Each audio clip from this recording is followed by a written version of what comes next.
मुंबई अहमदाबाद महामार्गावर अनेक दुर्घटना घडण्याच्या घटना मात्र काही थांबण्याचं नाव घेत नाहीये। एकंदरीत हा महामार्ग मृत्यूचा सापळा ठरतोय।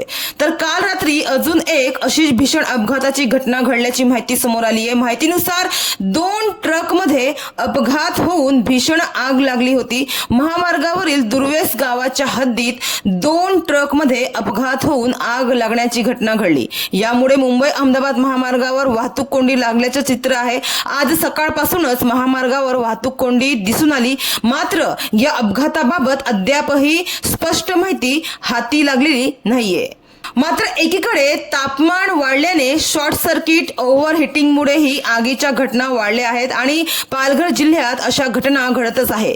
सध्याच्या तापमानात झालेल्या वाढीमुळे आगीच्या दुर्घटनांमध्ये वाढ झाली आहे। त्यामुळे सीएनजी धारक व इतर वाहन चालकांनी योग्य ती खबरदारी घेणं आवश्यक आहे।